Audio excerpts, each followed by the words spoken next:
Good morning. Welcome to Office Hours. I'm your host, Marie Poulin. I am joined today by Kai Davis. I am so excited about today's session. If you haven't been to an Office Hours before, these are sessions that we do every Friday just to show people really interesting ways that other people use Notion and to give you an idea of what can be done. If you have any questions along the way, definitely use the Ask a Question area at the bottom so it doesn't get lost. Some of you have asked if this is recorded. Yes, this is recorded, so you can always visit this exact same URL anytime to watch the replay. So Kai Davis is a good friend of mine. He is a e-commerce consultant for Shopify store owners. He's also one of the smartest, kindest, and most generous people that I know on the internet. We have spent many hours nerding out about what is possible with our Notion setups. So I'm so excited for Kai to show us this crazy battle board that he has set up. So Kai, I want to know, what is a battle board? Where did this concept come from? Is this something that you developed personally? Tell me a little bit about the battle board. Great question. So it's definitely something that came up personally for me. In my mind, I've always loved this idea that the status quo is almost like a sinking force. And every day when we do work or creative work, we're really at battle with that status quo. Nature wants to remain one way. And hey, we're saying, no, we want to change it to a different way. And so the battle board is a tongue-in-cheek, funny phrase for just referring to, hey, we're moving our projects forward. We are manifesting the world we want, and we're doing battle with the status quo. I love that. That's awesome. Well, okay, so Kai's going to give us a bit of a tour of his space. And I think as we've established with Notion, sometimes just seeing everything all in one go can be a little bit overwhelming. And so Kai's going to kind of step us through a couple pieces and to, lead up to the battle board so you're not totally overwhelmed. I know we have a number of new people here too who've never used Notion, or maybe you're just getting started with Notion. Today's session, I think, is probably a little bit more advanced than most people might be used to, at least in my personal opinion, having seen Kai's setup. So just be aware, we do also do starter, kind of how-to Notion office hours. This is not necessarily one of those basic how-tos, just to give you full disclosure. So Kai's going to show us just what he's, how he's kind of pushed the edges of what's possible with Notion in his own setup. So why don't we jump into your tour? Absolutely. And I will keep an eye on the questions.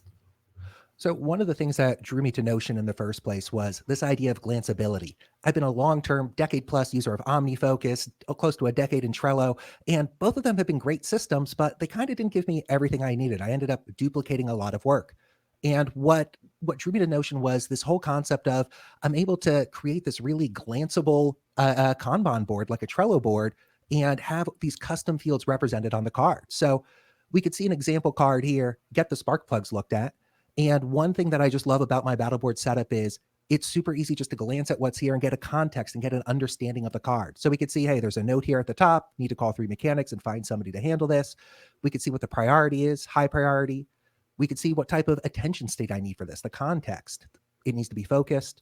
We have a time estimate, and we could also see effort and impact for the card. So this really lets me see at a glance, okay, what am I planning on doing? What am I going to do? And how much time and attention do I need as I move forward through this? Let's pop into this card here and take a quick look at it. So it's built all on these Notion custom fields here. And I have these defined just as drop-down menus. So let's step through here. Priority is a cool way for me to just understand, okay, this action, this task I need to take care of, is it a high priority? Something that really needs to get done is the low priority.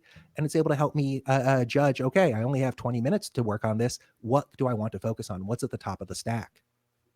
Context, and somebody just mentioned getting things done in the chat. Context does come from getting things done. I'm a huge fan of the getting things done approach, David Allen and Merlin Mann.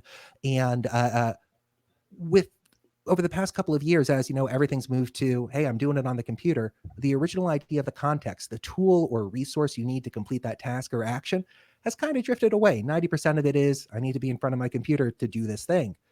So a couple of years ago, a blogger in the OmniFocus community said, well, hey, let's reframe context as the mental state we need to take care of something. And that really clicked for me. Okay, as I'm working on this task, is it a quick thing that I could get done on the laptop while I'm watching TV? Is it something I need to be focused for? Is this a thinking task? So I incorporated that into my Battleboard setup here. So I'm just able to say, as I plan out a task, okay, you know what? This is something I need to be focused on, or this is a quick thing I could just take care of in the evening when I want to get some stuff done. Estimated time is a quick way for me to just judge, Oh, I'd love to see him on here. Yeah, seriously, let's get David Allen on for the next office hours. Estimated time just lets me plug in a best guess about how much time I think this is going to take. Again, this just gives me like that meta idea of what a task looks like. Hey, this is a quick one. It's going to be 10 minutes. This is kind of a bigger one. It's going to be an hour and a half to get this done. And so this just lets me step through and say, hey, you know what? This is a larger one. This will take more time. Love that.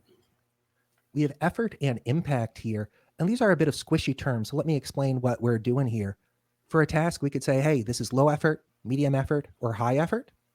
And for impact, we could say the same: high impact, medium impact, or low impact. This comes from an information product that Naomi of IttyBiz released a few years ago, focused on this concept of double doubles. When we're working on getting things done, it's valuable to focus on those low effort, high impact tasks. So those would be 2 3s. And it's valuable to focus on those medium effort, medium impact tasks, a pair of 2s. But if we're estimating something and we say, oh, wow, this is going to be high effort, and you know what? It's not really going to move the needle at all. It's not going to get us closer to an outcome or actually make an impact on our lives. It helps us just judge as we're going through and saying, well, this is something I need to take care of. Oh, it's kind of not that important. Or delegate. Great one. Yeah. So this That's effort and awesome. impact scoring just lets us see, hey, this is what it sort of ranks as, and lets us focus on the most impactful or important things. Down here, I have 2 areas to score the actual time. And this comes from almost a SCRUM inspiration. Hey, at the start, I think this is going to take an hour and a half. And at the end, I'm able to say, hey, you know what? It only took 50 minutes. Oh, cool. It was easier than I thought. Or maybe the reverse happens. Hey, I think this is going to be a 10-minute task, and it ends up being an hour and a half task. So what I like about this actual time scoring is I could plan out, hey, it's going to take this much time on the front half. Maybe it's a week-long sprint. Maybe it's just a project. Maybe it's what I'm working on in a day. And on the back end, I could say, okay, this is how much time it actually took me. I thought I could get everything done in 4 hours. Oh, I only got one thing done in those 4 hours. And so that lets me look back and say, okay, this is how much I was actually able to get done. And it helps me make my estimates more accurate in the future. Tyler asked, can you comment on how you measure impact personally? Good question. It's honestly a really, really squishy measurement. So I might look at it and say, hey, you know what? I think this will, improve my life or help me move towards this outcome or this goal or just fix something that I see as being broken. So it's really a squishy personal definition. I played around with some ideas on like, hey, let's create a formula and try to judge with these inputs. And it really gets way, way too crazy and too many moving pieces at once. So I just like, squinting at it and saying, kind of looks like a high impact one, kind of looks like a medium effort one. And then just using that to judge, what could I get done in a day? What could I get done over the coming week?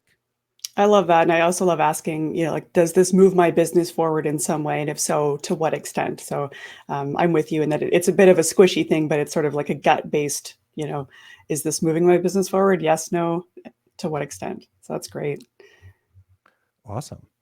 And there's two parts down here. And these are one fields that I'm still playing around with: actual points and estimated points. And again, that's more of a squishy attribute. How I use the term heavy here often. How heavy do I see this task as being? So let me pop over to a fun tongue-in-cheek example. So let's say we have something: send a letter. Medium priority, it's going to be quick. I just need to drop it off at the post office. That's going to be 1 point. Well, let's say it gets a little more complicated. We're sending a letter out to our ex-landlord and asking about a timeline for getting that security deposit back. We're going to put a little more thought into that. It's going to be a little more, carefully worded. Let's write it 3 times and review it to make sure it's pointing in the right direction. Let's do another tongue-in-cheek example here. Let's say our ex-landlord is also our ex-romantic partner, and we have to write them a letter and say, hey, that security deposit thing, can we figure it out?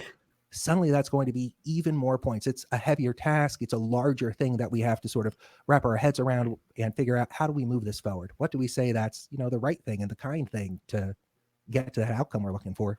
Building a relationship with them again and getting that security deposit back. So points act as a fun way just to say, hey, you know what? This is how much I think this is going to take. And again, it's a really, really squishy attribute. This one directly comes from a Kanban or a SCRUM approach, where we might estimate the points for all projects or tasks in a backlog and then say, okay, we have a budget of 20 points. Let's see what we could fit into the sprint or the coming week.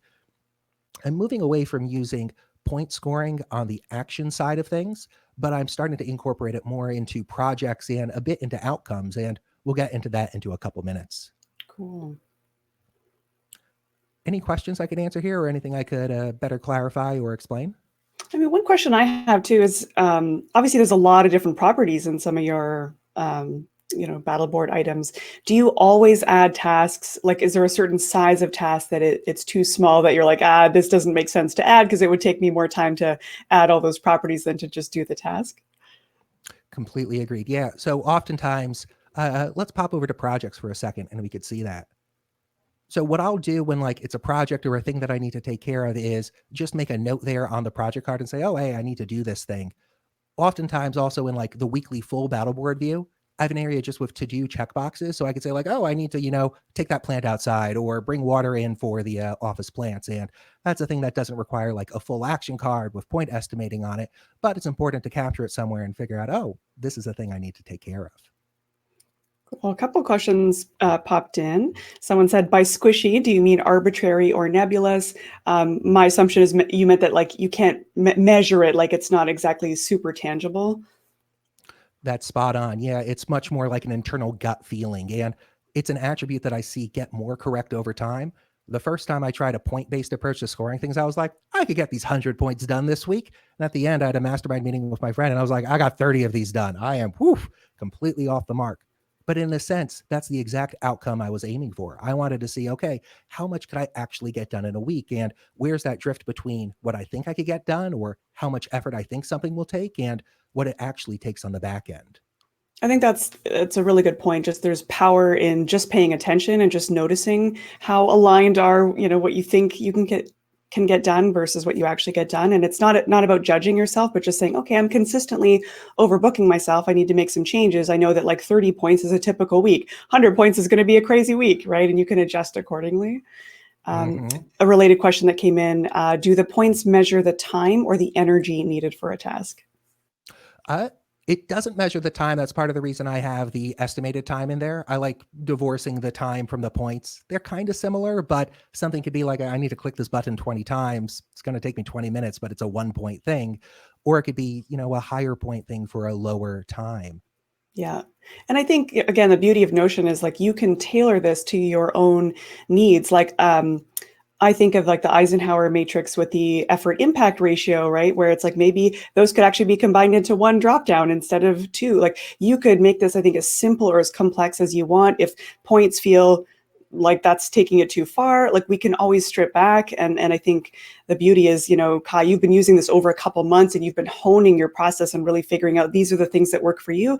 And guaranteed in 3 months, you might be like, oh, I no longer use that system and I'm going to tweak this and add that. And you can really, really make it yours. And I think the longer that you use it, the more it just becomes baked in with your own process.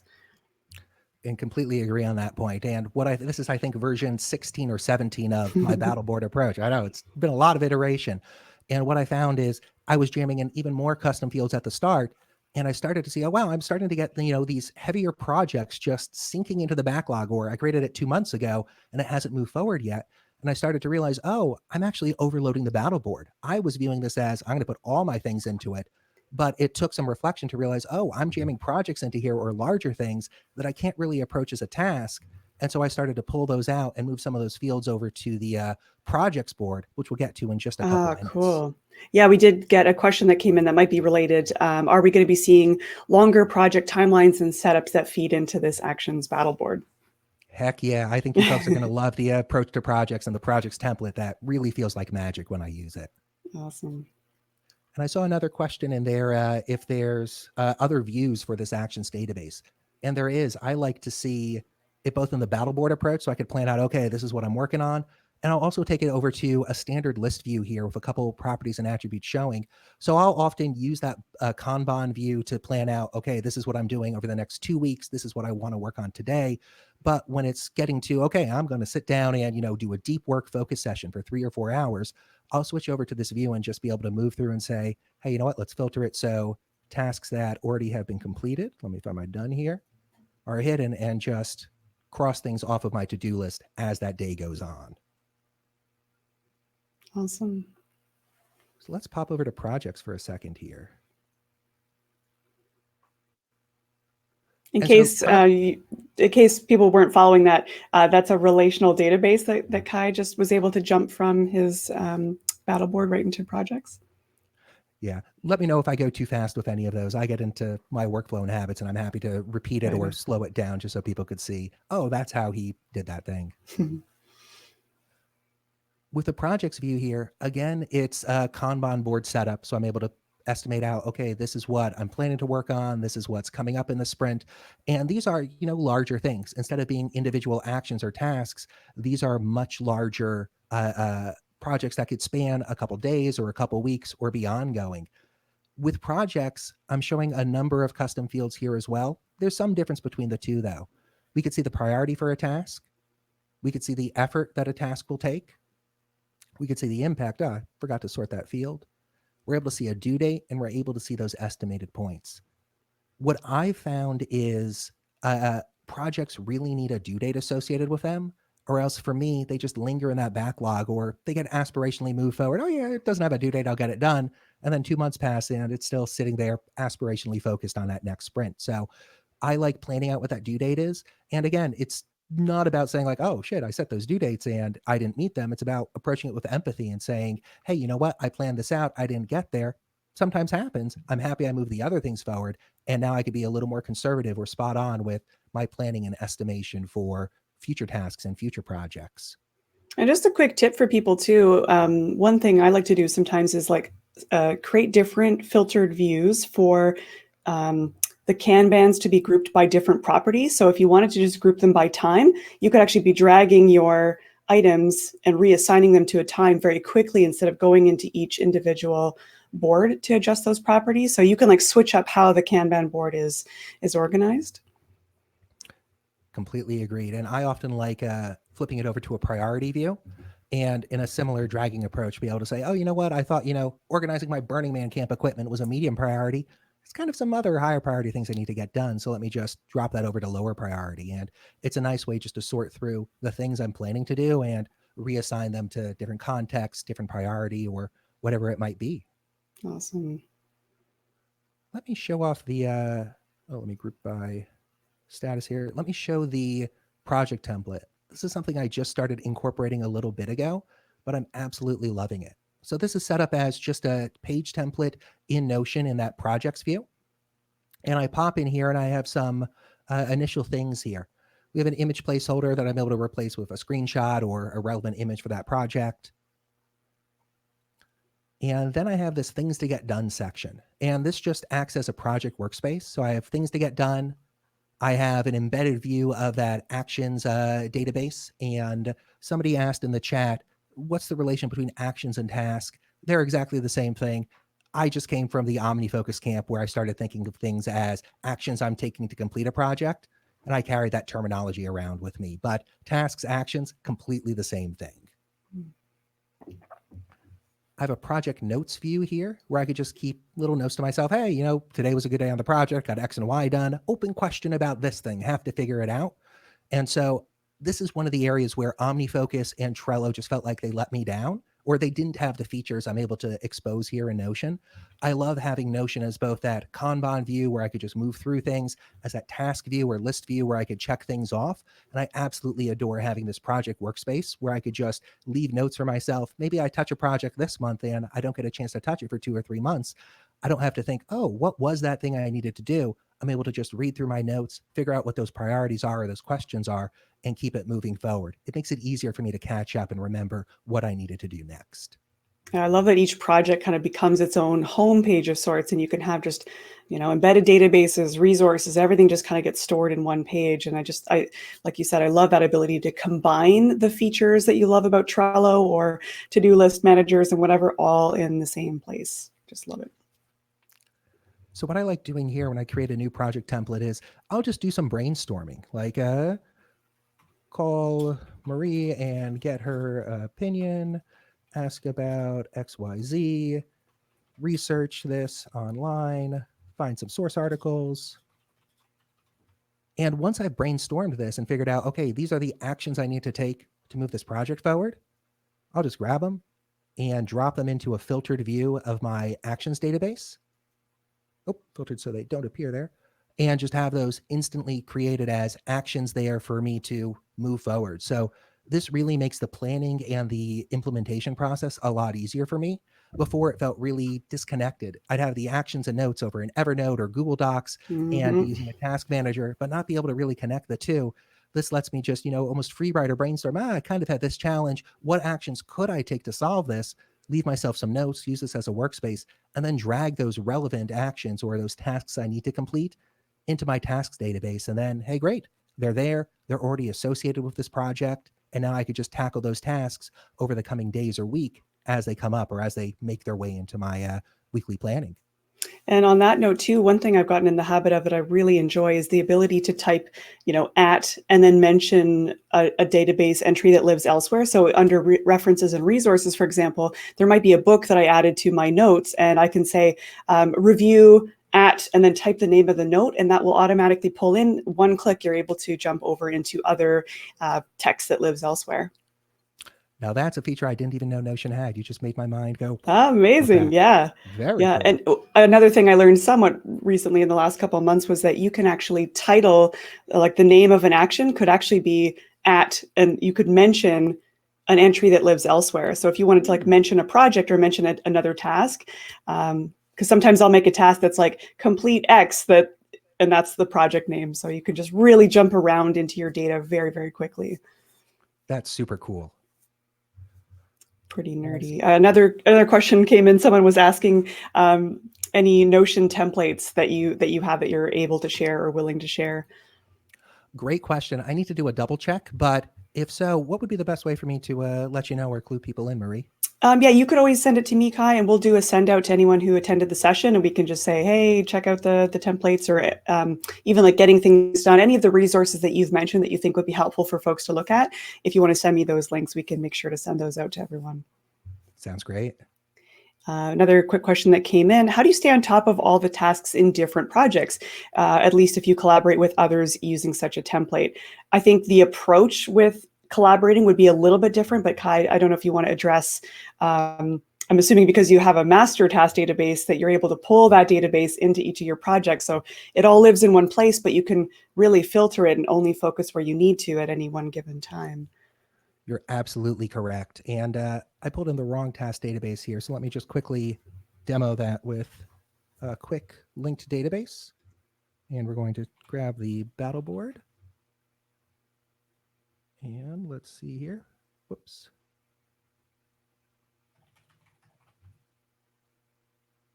Battleboard demo. There we are.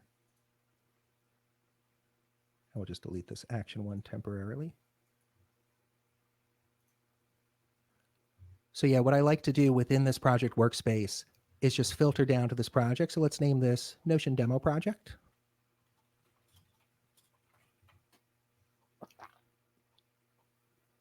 And I'll go over here and set up a filter and just say, hey, only show me things with a project that contains Notion Demo Project. And then I'll grab these tasks, drop them in here. And then within this project view, I always have, as Marie pointed out, that version of the actions or tasks database just filtered down to the actions that relate to this project. And then I'm able to go through here and say like, okay, what's the status here? Do some estimation. I could add a view for a board and just move these things forward and backwards over time.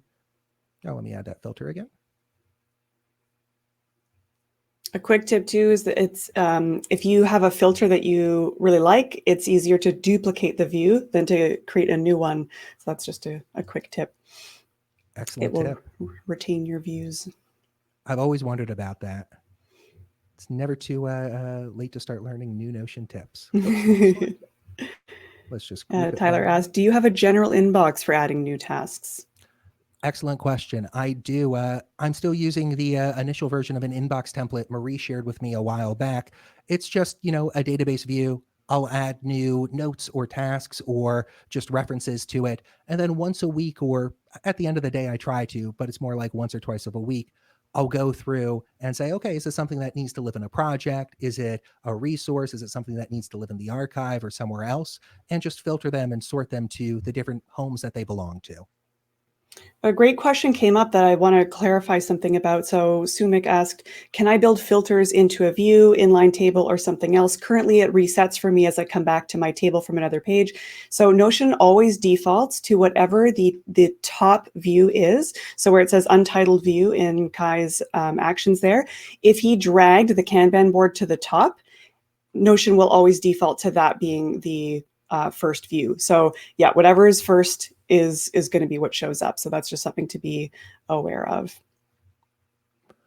And so within this filtered view of actions within a project, it makes it easy just to figure out, okay, these are backlog things. Let's call Marie this sprint and plan it forward. So one of the things I like to approach my projects with is a 2-week sprint cadence. And so at the start of every 2 weeks, I'll go through a planning session and say, okay, what projects do I want to work on? What tasks make sense to focus on in this 2-week sprint? And just figure out where to focus my attention in that time. And it also makes it easy to figure out, okay, this is the stuff I'm planning on this sprint. This is the time I estimate it'll take. These are the points I think they have. What do I actually get done in that 2-week period? I originally tried it just named this sprint instead of adding those dates in there. And it was really funny for me. I kept thinking like, this sprint, it just started. I'll add it in. And 4 weeks later, I was like, oh, I trapped myself in a never ending sprint. I've just been adding more to the pile as I pull from the pile. So those dates there really are just a reference for me. Hey, don't add new stuff in unless we hit that 15th of December. Then it's time to start planning out what to work on in this upcoming sprint. One thing that Ben and I have started doing is we actually have a database called sprints, and then we actually pull in our tasks from our master task database into those sprints. So there's a relational database there. So it's just kind of added another level of complexity, but it's been helpful just for like really visualizing what is in that sprint. Something to think about. I like that approach. Tyler asked, the order and styling of the new references view databases always seems to change. Is this normal? New references view. Not sure. He might be referencing properties like the status up here and the order that the properties on the card show up. I've noticed when I create a new view of this, when I create a new view of this database, it resets to all of them on or some of them on. So it usually takes me a little bit of cleanup to go into properties, toggle some on, some off, and resort it. So, today is after the start of this sprint and I can move things to the right. Yeah, I think it defaults to the order that it's set in your status. Mm-hmm. But yeah, you're right. That is kind of a goofy thing. I think there's another question in the chat if this is based on Para, and it very much is. It was one of the best moments of the year when I first came across that article sent to me from Marie and just saw, oh, whoa, this is how I could finally organize stuff into projects, resources, areas, and archive. And it gave me a clarity that I never had before in my life. It really felt like an epic quantum leap forward. Totally. Yeah. I'll post that in the chat as well.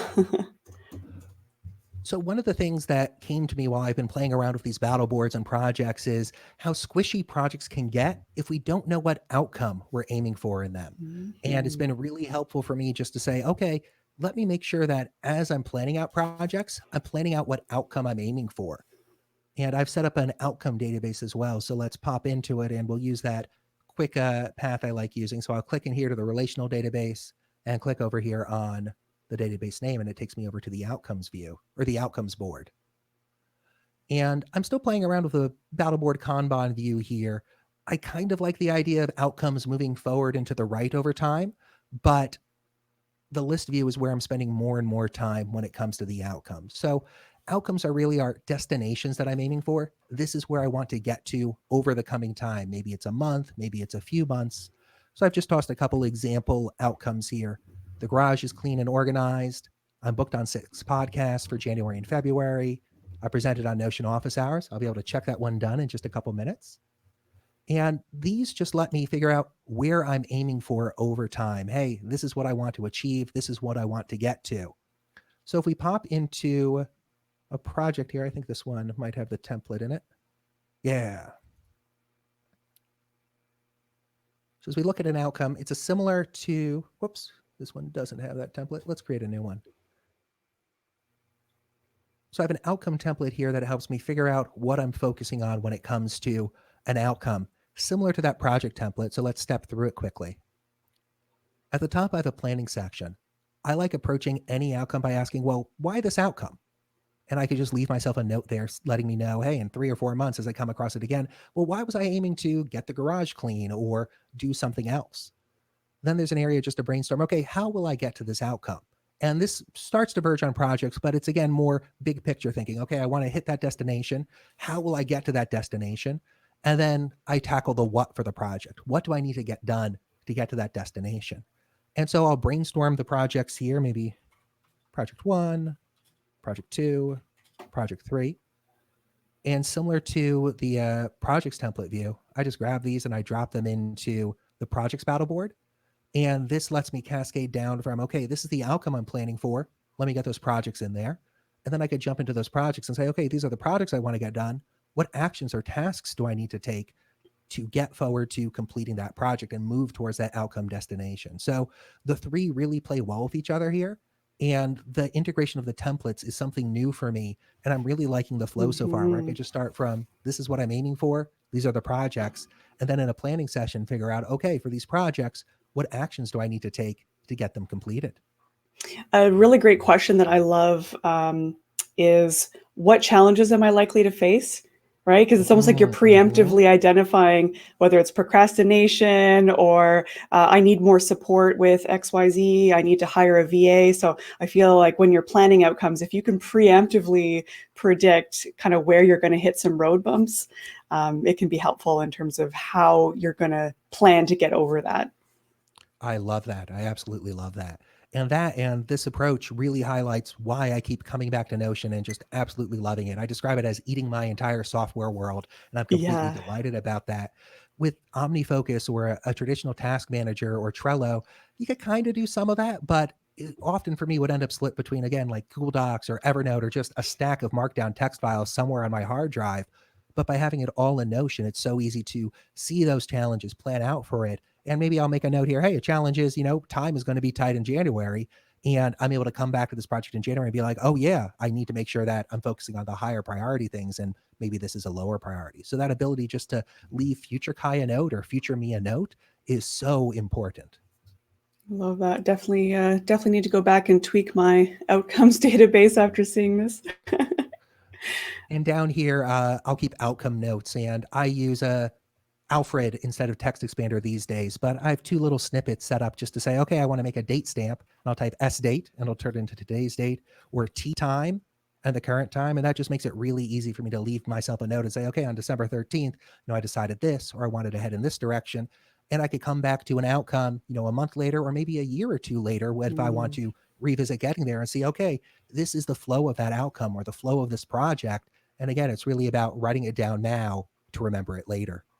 I'm curious, is obviously I love any shortcuts through text expander and Alfred and that sort of thing. Is there an advantage to doing that over, say, using notions like at date time stamp, where then you could potentially add a reminder to yourself, or it would show up? Is that something that you have opinions on? Great question. The strong opinion in me is I like to have one similar system that I could use across different applications. And by having that date stamp in Alfred, I do lose out on some of those power user features or those power features in Notion to be able to set that reminder. But it also lets me know, okay, this is the one flow I could use when I'm writing an article, when I'm playing around in Notion, when I'm chatting in Slack. So it lets me just see, okay, this is what action I could take, and I don't need to remember it's this way in this system and that way in the other system. Makes sense.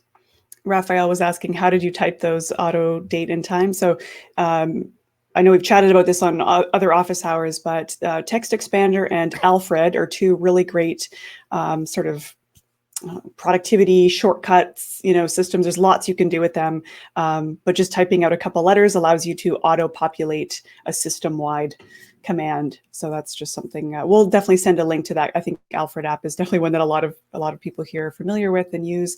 Is it Mac only, Alfred? Alfred is Mac only at this time, Okay. Unfortunately, but it's a truly amazing piece of software. Yeah. Awesome. Thanks, Kai. Of course. So we've stepped through, this actions and task database. We've taken a look at projects and we've taken a look at outcomes, and they're in three separate areas. We could make it hard to see it at a glance or see how everything interrelates to each other. So I've started adding it all to my weekly view, and Maria, I think you'll recognize this. It's the weekly template that you shared with Mhm. me a while back, but I've been absolutely loving this as more and more of my battle board. Originally, my battle board was only that actions view, but over time, I've started to see, hey, projects and outcomes really relate into this if I'm doing battle against the status quo. So on this demo battle board, you could see at the top, I'm able to figure out, okay, what are my focuses for the week? What do I want to plan to do? What does each day look like? And this is a great spot just to capture small little tasks like put that plant in the office. The things that don't need all of those properties in the battle board. Completely agree. Those quick, small things. And then as I scroll down, I just get a view of the outcomes I'm aiming for. And I like starting off with the outcomes view because it's a nice reminder for me. This is where I'm aiming. This is what I want to head towards. And that helps me almost center myself when it comes to a work week to know, okay, these are the 2 or 3 or 4 outcomes that I want to move towards over this week or over this month. So the outcomes view there just helps me center myself. The other thing I love about the outcomes thing too is I don't know if you have a process around doing a yearly review and even planning the year ahead, but to be able to look and see everything that you achieved in a year as you're doing your yearly roundup, I think it's just such an amazing way to track your progress and be like, wait a second, I actually did a lot this year. I got a lot more done. There's lots to celebrate. So I think that's just a really nice way to visualize your progress over a long period of time.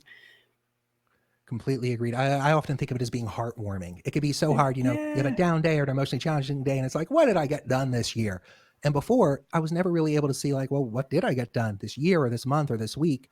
But in Notion, I'm able to say, okay, hey, these are the outcomes I achieved. These are the projects I completed, or these are the actions I completed. And that really is powerful.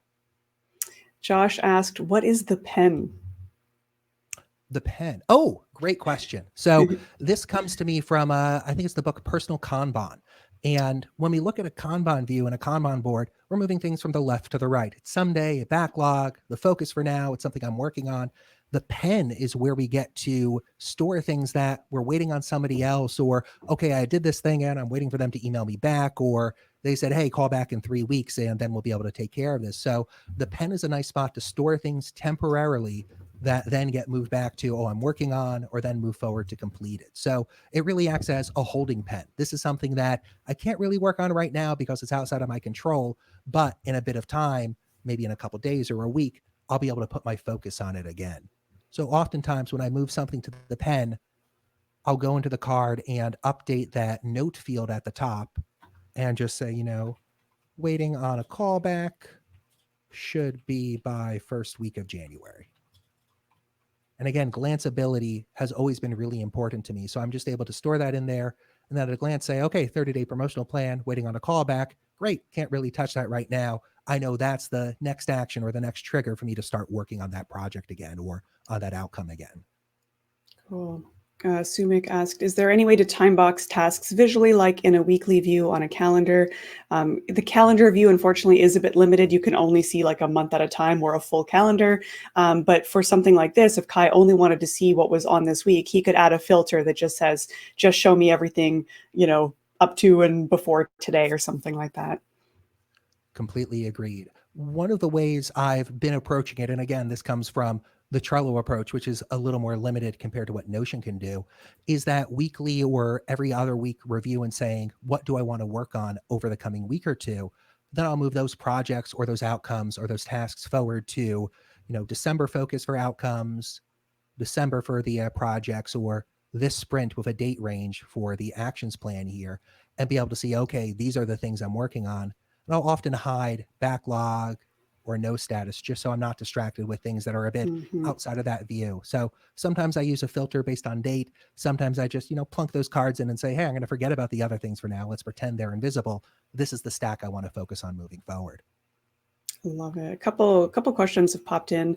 How do you differentiate tasks and projects, as in this case where you use projects and not tasks? And I will just recommend again, like the para article that we posted in the sidebar is really helpful for helping distinguish what is a task, what is a project. But generally speaking, a project has a fixed scope. It's usually made up of multiple tasks. I don't know if you have I don't know if you want to elaborate in terms of how you organize it within your own like project and task. Absolutely. So exactly what Marie said, projects have a fixed scope, projects have a fixed timeline. I like to think of projects having an outcome associated with them. tasks can kinda if you squint right at them, but it doesn't work that well. But I'll use those attributes to say like, okay, is this a larger thing? Is this a project? But sometimes it gets squishy. Sometimes we add a task to the database and it just lingers there forever. And what I'll often do is pop it in, look at it. And this is actually a real one. Get the spark plugs looked at in my car. I've had this sitting in my main actions database for close to 3 months now. And I was looking at it about a week ago and I asked myself, well, why am I stuck on this? And I started thinking, okay, what do I need to do here? I need to call a couple mechanics. I need to set up an appointment, take the car in. And I realized something like this that feels like a single action, I just need to get the spark plugs inspected, is actually a heavy action or a heavy task, kind of a project. And so by thinking through what those steps are, I realized, oh, this is more of a project than a task. And when I have that Mhm. realization, I'll just drag it up to the projects board and say, okay, now it's a project up here. And I'll pop into the card, add that template, add some notes, and be able to say, okay, these are the steps I need to take to complete this project. So part of it for me has been forgiveness of the self. It's not terrible if something gets stuck there and just hangs in the backlog for a while. What's valuable to do is recognize that and ask myself, okay, is this more of a project than a task? Are there subtasks or components to it?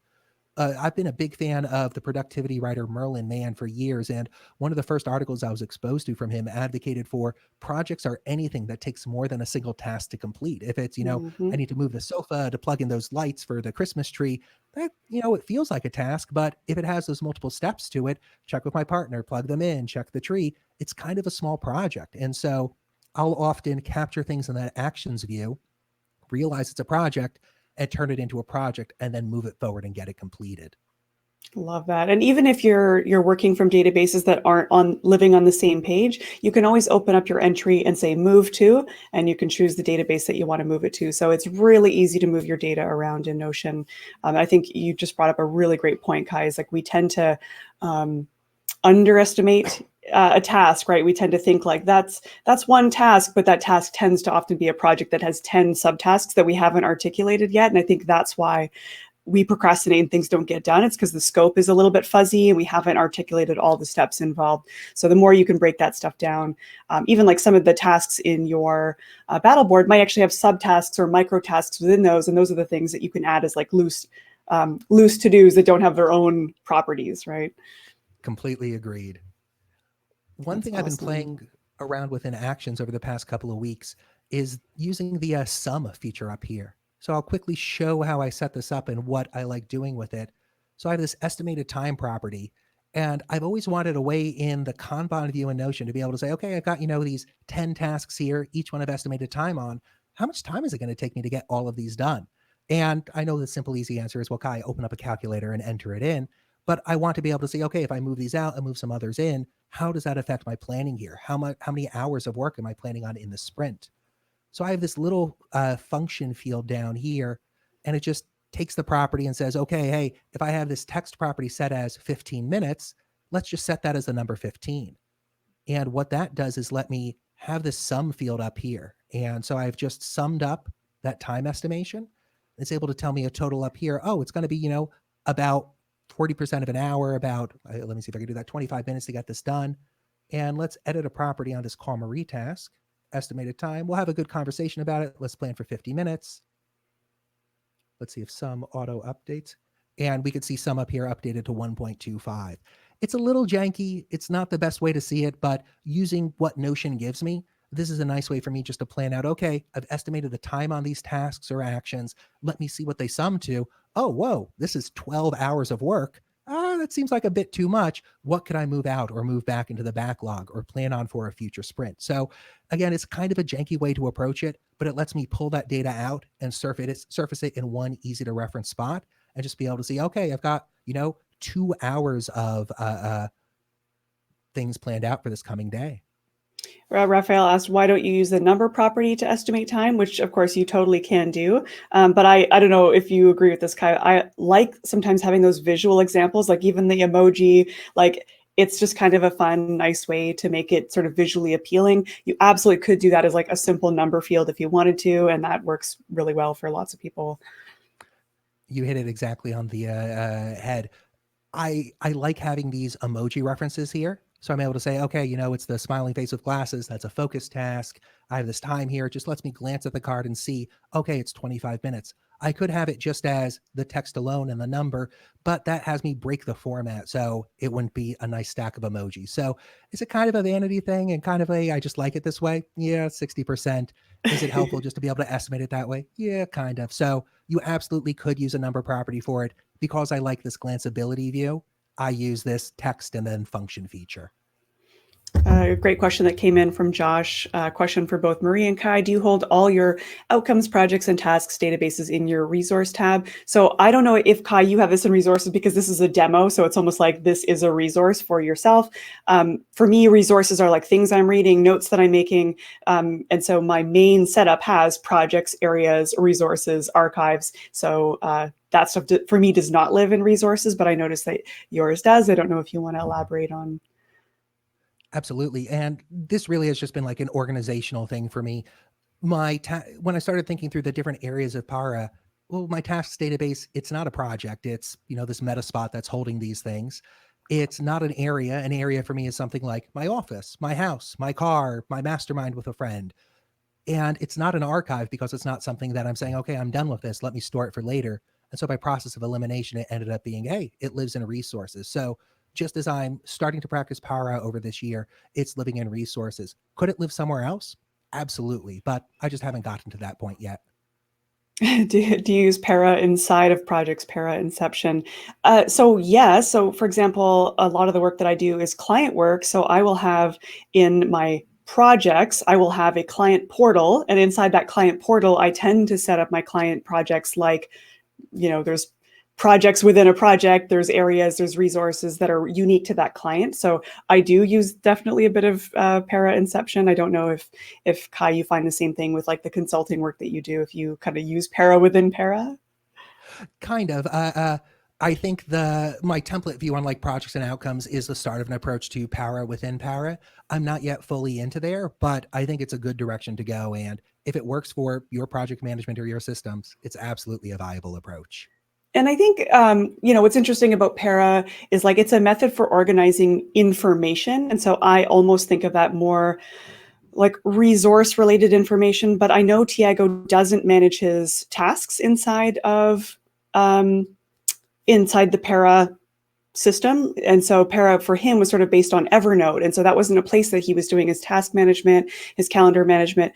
But for me, the fact that I choose to organize my tasks inside of Notion. I know a lot of people use Notion, but they manage their tasks elsewhere. That's totally fine. So I've adapted Para. So it's more like Parat, like there's like the T in there. And then I also have a calendar in there that is my editorial calendar. Sure, I could say that's a resource or that's an area, but those are just sort of like my primary I just kind of use an adapted version of Para just because I think Notion is a little bit more powerful in what it can do. So I'm not limited by only storing information in one of those 4 categories. So I have that additional tasks that kind of live outside of Para. And again, this is all personal preference. Like I think our brains work so differently. We're visual in different ways. And so I think you've got to experiment a little bit with, what's the quickest way you're going to find that information? And if you need to have it as a top level item, make it and experiment with that a little bit.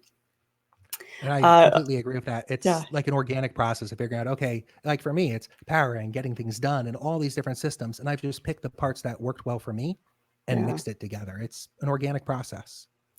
I love this question. Bold setup, but how much time do you spend managing all this? Well, it's great. Since I've done this, I've dropped down to just 40 hours a week managing my projects. And one of these days I'll be able to get things done. But, that's a 2022 aspiration. The serious answer is it definitely does take some time. And early on, it took more time than it does now. So I actually haven't tracked, this is the amount of time I'm spending in Notion, but not working on projects, just working on the system. I know from my gut that it's moved more towards, hey, more of the time is on projects and getting things done than working on the system itself. Yeah, agreed. I do agree that there's, in the beginning, as you're getting your system set up, there's just a lot of overhead and time spent kind of getting the system working the way that makes sense for your brain. But I personally feel the investment in that time. I just have not felt the same level of effectiveness with any other tool that I've ever used. And so for me, it's, if this is something that's going to keep me long-term focused and journaling and getting things done, to me, it's been well worth that sort of maintenance time and just kind of keeping the system up to date. And again, once you've built out those templates, adding something new is like a one-click spin up a template or creating a database template. So of course, it just takes time to figure out what are the templates that you need. But once you're doing it, it becomes so much faster to maintain. Completely agreed. It's that upfront investment of building the system, but it's a system that's customized to me, the way I work, the way I like to think about these projects and these different outcomes I'm aiming for. So my setup here is not an absolute perfect system. It's not something that will work for everybody, but it's what I've grown to over time and what's working really well for me, just to figure out what I'm aiming for, what projects will help me get there, and what tasks will help me fulfill those projects. Awesome. And that's about it for the demo. Down here, I have more pieces from your weekly template. I love this weekly reflection bit, just to say like, hey, I got these things done. I moved toward these outcomes. And these are the things I learned, or these are the things I improved at over this week. Occasionally, or pretty frequently, this is, hey, I made the templates better. And that usually cascades into, hey, I have a better view on these projects. When I started out using the para method, I just had projects as a list view, and it was like, okay, I could reference these and I could tie tasks to it. But it was after months of thinking about, hey, what happens to these tasks that are composed of subtasks, or how do I link these projects to outcomes, that I arrived on the idea of, oh, let me be a little more aggressive with the information I'm storing in these databases. So it improves in increments over time. Yeah, one of the things that I did with my weekly agenda here is like, so my weekly entry is now a database entry. So all of that highs, lows, what I learned, what I'm grateful for is actually built into my database properties at the top. So similar with your emojis, I now have like an energy field that's like, 4 out of 5 avocados on my energy level and stuff like that. So, over time, I'm just making it more and more fun because, again, I love the idea of being able to look back over the year. And at a glance, I can look at all the highs, I can look at all the lows, I can look at what can I do better, what I'm grateful for. It's just an easy way to kind of get that nice positive, like, oh, yay, I did things this year and I feel good about what I accomplished. It's beautiful to see those trends over time. And exactly to your point, this is what I accomplished. This is what I want to celebrate. Another question came in about the para method. I'm just going to post it again. It's from Tiago Forte. There's a great post there in the sidebar. Definitely check that out if you're curious about the para method. Tiago goes into more detail about it in his Building a Second Brain as well, which is really great. I would say it took me actually a couple months to give in to para and to be like, I was like skeptical at first. It didn't quite make sense. But once I really, really understood the difference between like areas and resources and projects, it took a little bit to wrap your head around. But if you really do the work, read it, it really does start to make sense. And I can say personally that moving to that system and also kind of doubling down on Notion at the same time is really what kind of helped me keep my space really clean and organized. So I think someone had a question for you. Oh, I think Tyler asked about your daily setup. He said, yeah. I might have missed it, but did you showcase a daily tasks? Good question. I don't have that set up as a filter. I'll usually approach that by saying, okay, these are the things that I said I wanted to accomplish in the sprint. And at the end of a day, say end of Monday, I'll say, okay, what do I want to work on tomorrow? And I'll drag things over to the today column. And then when tomorrow hits, I'll look at the today column and be able to say, okay, these are the things I said I would need to work on. And I'll start moving those forward. So I'll very much use that Kanban board approach to say, this is everything this sprint. This is what I'm working on today. And these are the things that I'm working on in the moment. So I'll drag things forward across the board to working on as I'm working on completing them. Love that. One thing I've started doing too is I will embed my master task database inside of my journal entry, but I'll filter it to only show things that have been given the category of today and have today's date. And that way I can just see just what's today, not tomorrow, not get distracted by like what's kind of, in the future. And that's just my tasks today. And that also helps me keep a log of like, what was done today? What did I actually check off the list? So I love that. I had the projects view in there, or the actions view in there a while ago, but I ended up turning it into a Kanban, and I was like, why am I managing my project flow in the journal, and pulled it out? But I love that filter to today view. Yeah, it's basically like a one Kanban column, basically. Okay, another question. Okay, so using the para method while working on a project, I find myself assigning it to resources. These resources are often more like tasks to be completed or read. Should I make them tasks instead? I.e., would be easy to check off when done or consumed in relation to the project. So it might be good to reread that resource, but if it's an action to take, I would not make it a resource. To me, a resource is something more that needs to be referenced or consumed in order to complete a task. So I don't know if that helps clarify, but anything where an action is taken, there's a status that is complete, I would definitely turn that into a task instead of a resource. I don't know if that helps clarify. I find myself assigning it to resources. Yeah. To me, resources are like assets that need to be used, things that need to be referenced, things that don't change. Really, it's sort of like a static thing that might need to be referenced at some point. Whereas, yeah, tasks have more of a status. Awesome. Mentally, I often include like utilities or little Notion utilities that I've built as a resource. And that's part of my argument for actions or projects, or not projects, but actions living within the resources view. Just since, okay, this is the Kanban board or my Battleboard that I built up for my projects. Let me store that as a resource. So I completely agree, though. If it's a task, if it's something that you're getting done over time, it shouldn't be stored as a task itself. It makes sense within or a resource itself. It should be stored within a task database. Where do you put all those random thoughts, ideas that might spring up and you can't assign to a project or outcome in your head at that moment? That's $1 million question. This is one area where I think Notion is going to get better in the future. I'm crossing my fingers, but I end up using a pair of things to capture, the ideas while I'm on a walk or having a conversation with people. One is the app Drafts on the iPhone. It's a super simple markdown notepad, essentially. So I'm able to just say, oh, I had an idea. I need to do that thing or tell that person about that thing. And I'll open up Drafts and I'll just create a new page. Hey, I need to do this thing. And then at the end of the day or every couple of days, I'll pull those over to Notion and say, hey, let me empty this inbox just like I empty my inbox in Notion. The other utility I'll use is just a small pocket moleskin. I love like the note card size 3-inch by 5-inch moleskin notebooks. I'm always carrying one around with me. And as I have those thoughts, if I'm not near my phone or if I'm saying, hey, I don't want to use my phone, this is a deep work period, I'll just capture it in that notebook. And every couple of days, review that notebook, toss it into my inbox on my desk and pull out, okay, these are the ideas. Some are great, some are not so great.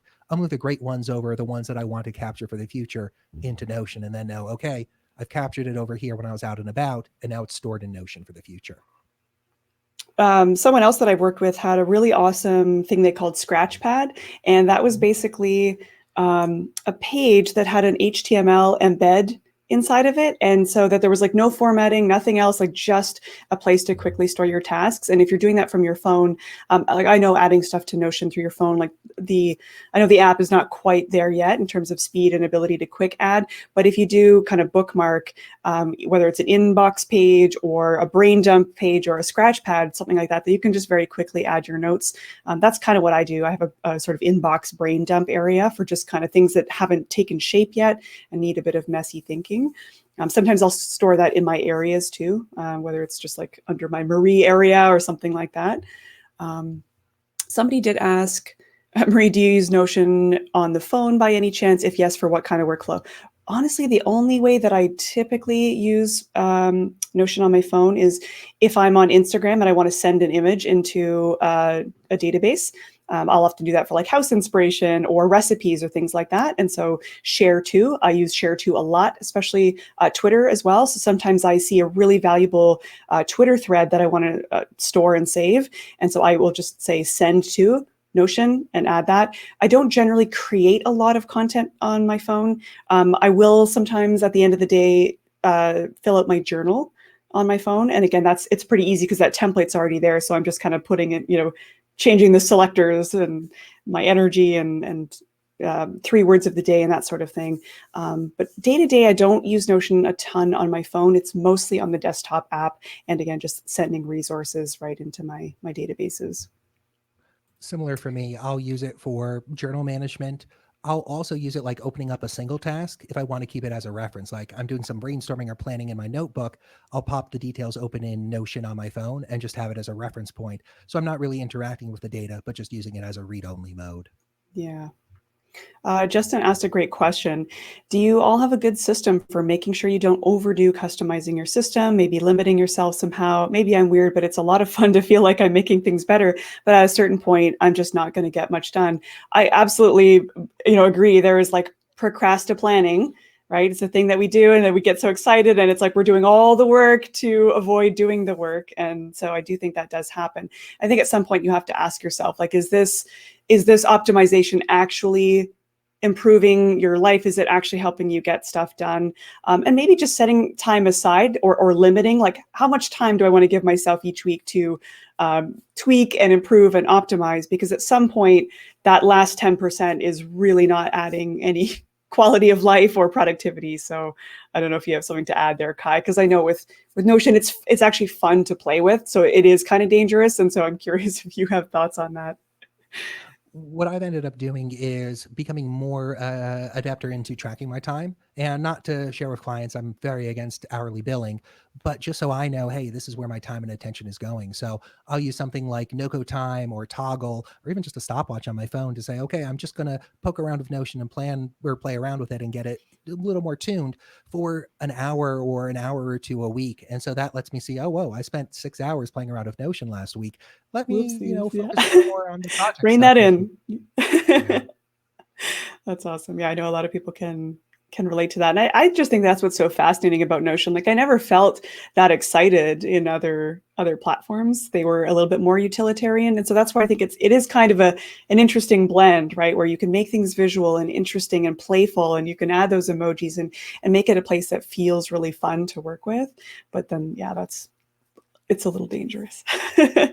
Self-control is an important muscle to exercise, and the only way to get better at it is to realize, oh, I didn't want to do that much of it. Let me practice, reining it in a bit. Noah asked, would love to hear more thoughts on effectively managing client projects, collaborating with team members, keeping personal projects private. This still feels way easier on a separate project management tool like Asana. I think my answer to that would totally depend on the kind of work that you do and how many other people are on your team, how many clients you need to manage in one go. I do have client work that I do, and I literally manage every single part of my business inside of Notion. I have shared pages inside of there. And so there's even, for example, Kai and I have a project that we've collaborated on. And so that is a project that lives in my project database that I've given Kai permission to. And so within that, we have a shared task database. Again, I do think the learning curve is a little bit steep on that. Of course, something like Asana is built for tasks. And so it's kind of like ready to go. But because I wanted to be able to integrate with where all of my other tasks were living, I was like, I'm going to find a way to do this to make sure it's easy for me to manage. And it's been great. And it has really reduced email communication as well. And most of the clients that I've worked with have loved it. And they find the fact that it's so visual a lot easier to use than a lot of other systems. A lot of my clients that aren't very technically savvy have found Asana to be a bit clunky and confusing, and subtasks are a little bit easier to kind of get lost. And as Kai has touched upon, the glanceability and the ability to just really see everything that you have on the go in one go and not have it be lost and have to click into other pages has made it really easy. So I will say that it does take a bit of time to kind of get your template sorted out and to really find a flow. But for me personally, it's been worth it. And I love managing everything inside of Notion. One thing I'd add to that is it's almost like there's multiple projects here, or meta projects. One is getting Notion set up to work for you as your own project management system. Yeah. And then when it comes time to invite a collaborator or a client into it, you need to find that next evolution or that next version of it where it now makes sense for that other party. They don't necessarily want to step directly into our brains and say, oh, this is, the 16 different attributes that I like to see across outcomes, projects, and actions. So it takes a little more effort and a little more Notion development to see, okay, this is the information I want to surface for them so they could answer their questions, or they could see what's being worked on and what's moving forward. Yeah, we will do a more in-depth office hours in the future to talk about this, because I think there's a lot of nuance around how to manage this. And again, how to bring team members on so you're all kind of on the same page, especially if you're introducing people that aren't familiar with Notion and you're trying to be, all be able to work together. So we'll definitely do a future office hours that gets into a little bit more of the nitty gritty of that. +1 for teams. That is something I think, Notion needs a bit more support around as well. And that's something I'm hoping to record videos and share some of the ways that I've been working with teams, or some of the things that I've seen come up as struggles when teams are trying to adopt it. There's also a really great video that Carson did on the Keep Productive channel that had some tips for teams, making sure your onboarding is really strong, that you're leaving kind of in-page messages, and in a way, someone kind of has to take ownership a little bit, I think, and to do the initial setup, so that by the time you're bringing your team members in, it's already a little bit more developed in advance. So you're not just like taking a stranger, dropping them into a new space and expecting them to understand how databases work inside of Notion. So the more that you can do some of that pre-setup in advance, it's going to be a lot easier for your team members to adopt. So definitely future office hours, we will dive into that in a bit more detail. A couple questions have popped in. I don't know if you've got a couple more minutes, Kai. Heck Let yeah. me know if you have to dash. Does the Battleboard work across workspaces? For example, you might have a personal projects under a private workspace, and then maybe a couple of them that you're collaborating with people. Do tasks flow into the common actions outcomes projects database? I'd love to hear your thoughts on this, because something to be aware of for those of you that don't know, you can't share filtered views of your databases without giving people access to the whole database. So that is one limitation to be aware of. So for example, in the case of Kai and I collaborating on a project inside of my project database, we have a shared project database, and then below that, I have my master task database embedded in the same space. And so Kai can't see those tasks that are in my master task database. He can only see the ones that are collaborative. So I will pull in my master task database anywhere that I want to be able to reference it, even in private spaces.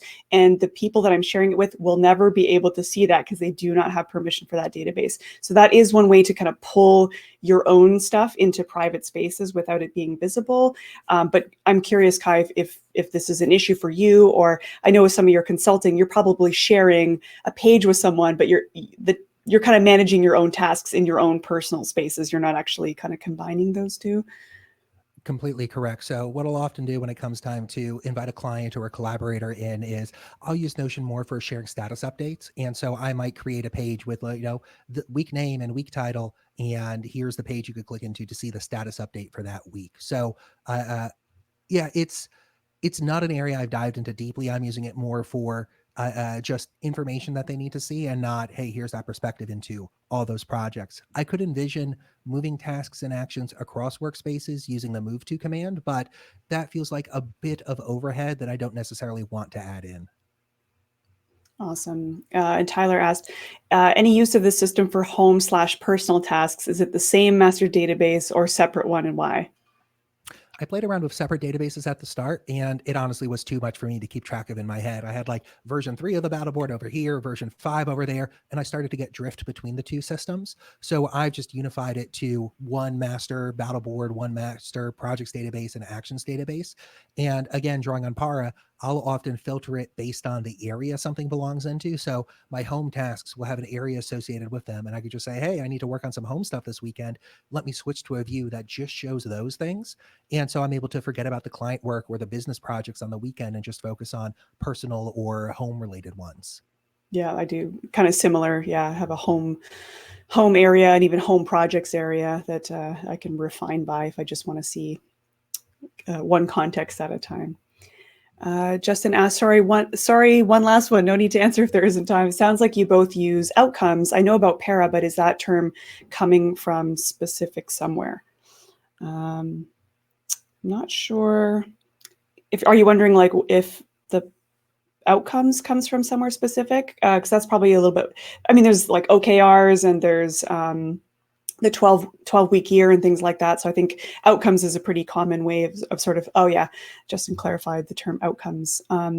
Is there a particular framework that you reference when you're thinking about your outcomes, Kai? Loosely reference. I like 12-week year and the one thing as two books that help focus on, hey, this is what you're aiming towards, is that destination. But again, Yeah. it's a little more squishy in my mind. So as I'm thinking through what I want to achieve over the coming month or the coming quarter in a planning session, I'll figure out, okay, these are the outcomes I want to aim for, and then backwards plan in what projects connect to those outcomes. We didn't look at it in this walkthrough, but what I'll often do is filter my outcomes database to just show me outcomes without an associated project. Hey, these aren't going to move forward unless I get some projects in there. And then I'll filter projects to just show me projects without an associated outcome. Hey, if I don't know what direction I'm pointing in, how am I going to make sure this is making me head in the right direction? So I'll use that as an in-Notion way just to figure out where projects and outcomes link together. But as far as that system or that mental framework, I strongly recommend 12-Week Year and The One Thing as two excellent books, especially to read in December and January to figure out what you're aiming for over that coming year. Cool. And yeah, Justin, if you're curious, we do have an upcoming office hours. I think this one is on, this might be next week or the 27th. I'll have to double check. But we do have one that's all on planning 2020. And I'm also willing to share any of my planning templates around that. So I do like how I do my quarterly planning, my annual planning, the outcomes, projects, how I connect things up. And so I'm going to be sharing my templates for how I do that personally. And a lot of that is based on the 12-week year methodology, Taylor Pearson's effective entrepreneur methodologies. I love Tiago Forte's narrative vision. So there's a lot of interesting methodologies that I've really enjoyed, and I've kind of pulled them into my own planning process, and that of course built into a pretty badass Notion database that or page that I'm willing to share as my template. What I absolutely love about Notion is as I come across those new systems or frameworks or just ideas, it's easy to integrate them in or figure out how to integrate them into Notion. With something like, again, OmniFocus and Trello, I loved that they were systems on rails, so to speak, for me to focus on, but it made it harder to realize or to think about, hey, this is, how I want to plan my outcomes moving forward. Well, kind of doesn't live in Trello, kind of doesn't live in OmniFocus. Where should this live? Now I'm able to integrate those systems and those thought processes directly into my setup. I love that. Noah had a question about Client Hub, but I think that will send us down a little bit of a rabbit hole, and we will definitely do future sessions more on the sort of team collaboration, client management, all of that stuff. We do have a past office hours with Jason Resnick where we did do a bit of client management. I think my setup has certainly even evolved quite a bit since that session too. So I think there's definitely going to be more than one upcoming one about client management, because that is a really common question that we get asked. So we'll definitely be doing that in the new year. Happy to share any of the templates and best practices around that. And then great question that came in about adding links to books and resources, because I know we've mentioned a lot of the same resources even from session to session. So what I'll do is I'll just set up a resources database, and all of that sort of recommended reading, recommended tools we'll put in there. So we'll definitely share that and send that out to anyone who registered for today's event. So I think that probably is a great point for us to wrap up. Kai, thank you so much for sharing this. I know it takes a lot of time to kind of set up some of these demo spaces and whatnot. So if you do have some time and or you're able to share your template and want to send that over to me, I can share that with the folks who showed up today. Love seeing your setup. I always get inspired every time I see little bits of the ways people are organizing things. Thank you everyone for staying long too. I know a lot of people really got a lot out of this session. So yeah, thank you, everyone. Thank you, Kai. Where can people find you on the interwebs? Excellent question. You can find me on the interwebs at kaidavis.com, KAIDAVIS.com. And if you're a freelancer or consultant, I send out a daily letter on marketing for freelancers and consultants. So you might want to pop your email into the sign up form. Awesome. Highly recommend that. Kai is a super smarty pants. I've just learned so much from him over the years. So really appreciate you coming on. And thank you everyone for joining us on this Friday morning with us. Thank you. Thank you. See you next week.